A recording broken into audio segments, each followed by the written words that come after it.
Okay, you've now watched a video about alignment. Next, we're going to talk about a couple of other principles of design. And let me just be super clear. We're going super fast through this. I just want you to begin to have an awareness, a better awareness of all the different elements that go into visual design so that you have a larger vocabulary for having conversations about how to improve design. So we talked about alignment.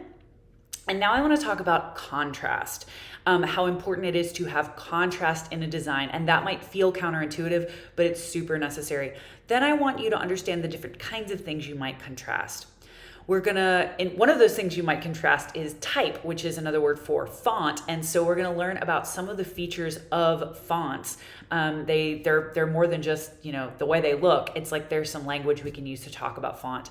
We're also going to briefly discuss color. It's a huge topic. We could talk about color and what it means in design forever. So we'll just touch on that. And then I will make it very clear what are the different kinds of images that you have the option of putting into your designs.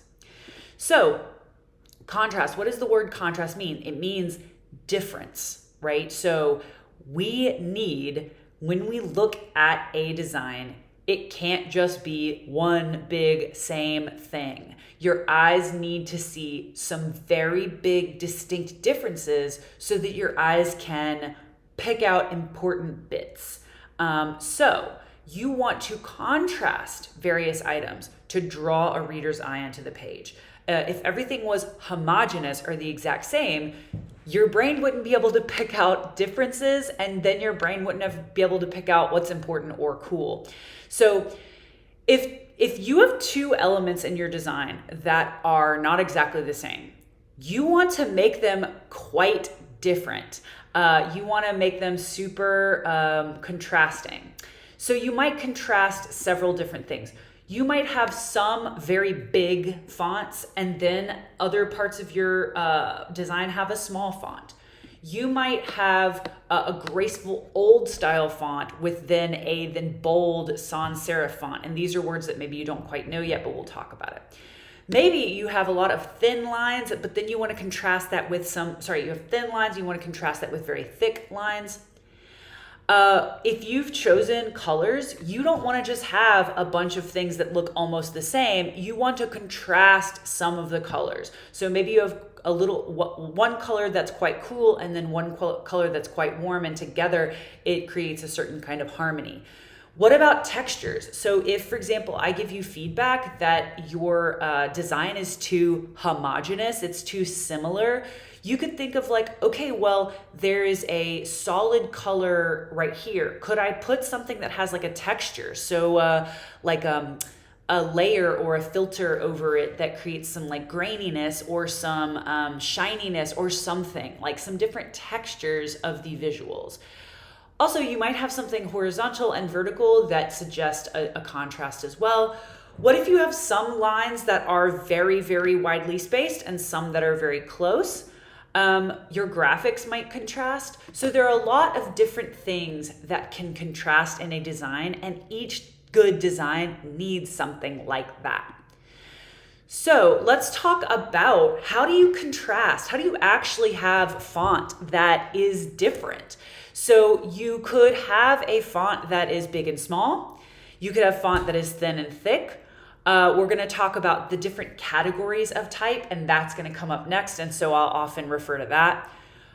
Maybe your contrast in your font is either all caps or italics or bold. Maybe it's the direction that it goes, down or up, and maybe it's the color. So let's talk about what are the different forms of fonts, or some of the different types, the categories. So we broadly put font into two major categories, though within that there's some difference. We have serifs and we have sans serifs. And sans, S-A-N-S, is the word without in French. And so a serif is this little thing that sticks out from a line. It kind of makes it feel like you've written it because your pen has continued on. So it's this little thing right here. This is a serif. This is a serif. These are serifs. And so a transitional serif versus a modern serif, these are flat and angular that they suggest like a typewriter. And this is more like script, what we used to write with our hands. So these are serifs. And they're contrasted with sans serif, that is to say, no serif. So you notice that this is, I would consider this a tiny bit of a serif, but you see that there's no like extension, like this one is an extension. These are without. And these came like in the 20th century because we were able to use computers to generate type. So these are very different kinds. And so when you are doing a design, you do not want all of your fonts to be serif or sans serif, or if you do, you want to make a good distinction between them somehow. You want to make that contrast. So we also have script, which is kind of very interesting and different. And usually these script fonts are reserved for like big titles. They're a little bit harder to read and you should use them quite sparingly in design. Or we also have slab serifs, and these are like much more gigantic versions, and they're also for quite bigger kinds of elements of design. So when you're thinking about how to use fonts or type in your design, you want to match it to the mood that you're trying to create, and you also want to match it to the context. So you don't want to have like very big calligraphy that's sort of beautiful and old school when you're talking about Call of Duty 2, a video game from the 20th century, right? Or 21st century. You want to also consider what works for social media. So remember, when you're designing for social media specifically, you're designing for a really small screen. And often sans serif is easier to read on a very small screen. And I'm going to link this, but this is a good resource for very readable fonts online. You also want to match your fonts to your audience. So if you're appealing to old people, you don't want light text on a dark background. But if you're appealing to younger people, that certainly won't matter too much. Roman serifs are the easiest for most adults to read. If you're going to read a long chunk of text, that's why we use Times New Roman, because it's easy for the eye to distinguish the difference between all the letters easily as they're reading a long chunk of text. But that might be for something like a longer form text and not so much for a short caption on a social media post. So when we say contrast, I really do mean, if you take a look over here, each one of these gives a good example of how you use multiple fonts in one design. So this would be 1, 2, and 3 different designs. So you want to use more than one type in a design. And I'm going to hold you to this in your own project. It creates a pleasant contrast. It helps readers distinguish between different ideas. It aids in navigation. So you can see how you have a clear title, you have a clear subtitle, and then you have a clear kind of use of fonts for the actual text you might be saying.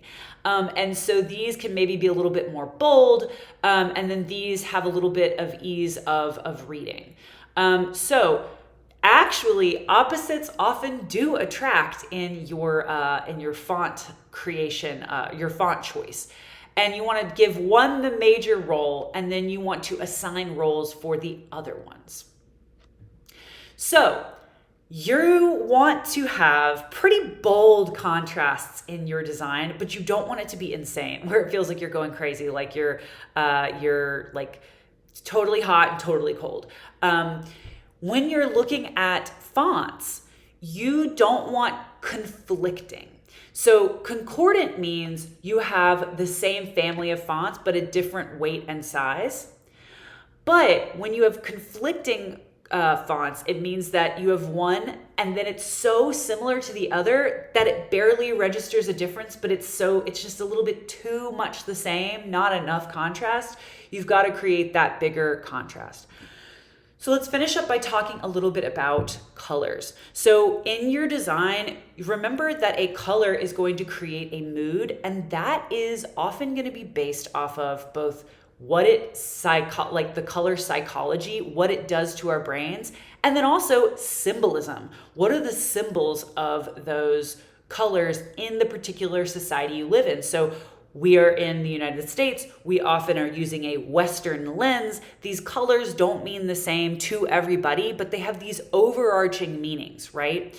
So this chart is kind of nice to refer to. This is the symbolism of the colors, and this is the sort of psychological effect of the colors.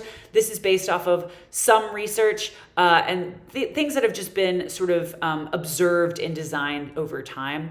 So you might look and make sure that you know that when you look at red, it has huge psychological kind of like effects, right? It means, whoa, it's a big moment. So if you use red in your design, it needs to be very purposeful and not just like, oh, I'll randomly throw in a little red over there. Similarly, if you're using yellow, it can be a little bit intense. But you also want to think like, is there a thing in your post that has a sort of psychological element or that has a kind of symbolic element? You can kind of use this as well. But you also want to know what you definitely don't want to engender. And so you want to use this to help guide your choices there as well. The other thing is that a color palette is something interesting to take a look at. Often there are colors that really do not go very well together based off of some general rules of color mixing. So you want to find a palette that maybe exists online or that you can find using a color wheel that expresses your vibe but doesn't have badly contrasting colors. So you want to put them together.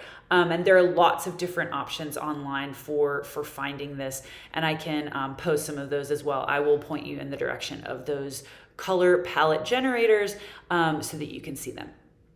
And then lastly, let's just talk about the images that you use. So if you use a photo from the internet, it has to be fair use or it has to be open source. So you cannot just Google image search and take whatever image comes your way.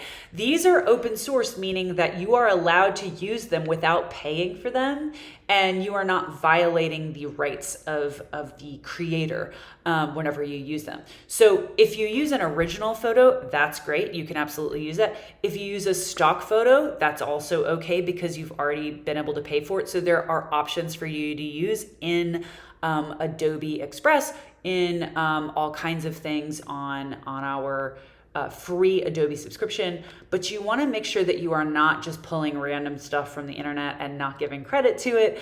That's gonna lead to some problems. Or obviously you can create your own illustrations, whether that's hand-drawn or digital, but that obviously takes a certain kind of talent. So these are just a few more elements of design, and hopefully that gives you some things to think about as you create your own.